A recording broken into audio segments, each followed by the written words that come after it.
নমস্কার বন্ধুরা, আমার নতুন একটা চ্যানেলে আপনাদেরকে সবাইকে স্বাগত। আমার চ্যানেলের নেম হচ্ছে কুকিং উইথ টুয়া।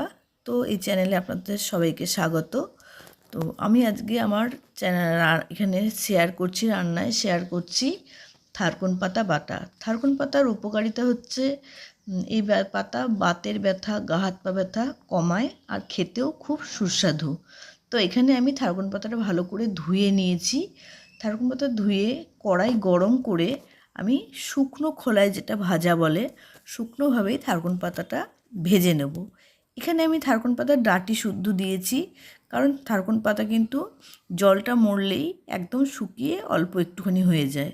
তার জন্যে ডাঁটিটা নিয়ে নিয়েছি। আর থারকন পাতায় বলে একটু গলা চুলকায়, তার জন্য এখানে শুকনো খোলায় আমি থারকন পাতাটা একটু আগে নেড়ে নিচ্ছি। নেড়ে চেড়ে শুকনো ভেজে নিলাম।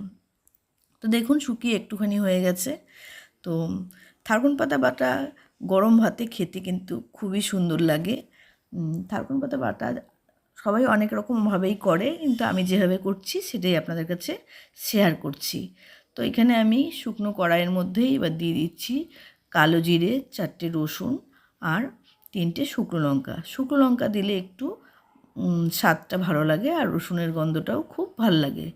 তো এখানে আমি শুকনো কড়াইতে এগুলো ভেজে নিচ্ছি।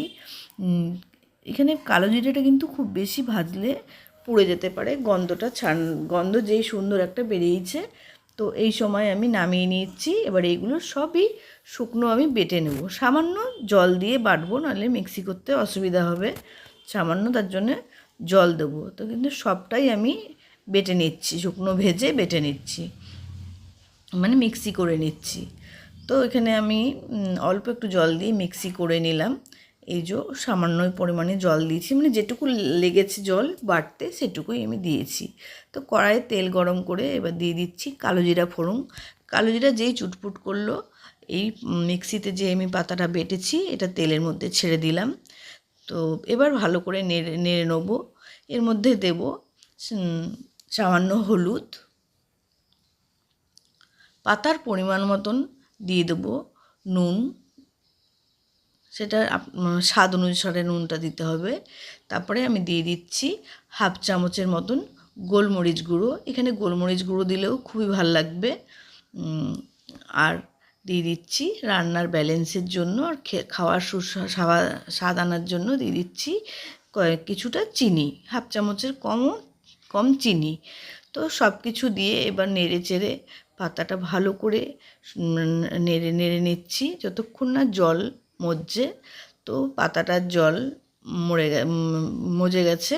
তো এবার আমার রান্নাটা কমপ্লিট। এবার আমি একটা ডিশের মধ্যে পাতা বাটাটা নামিয়ে নিলাম।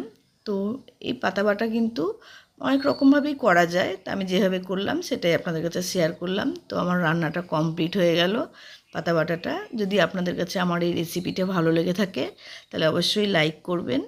By, tata.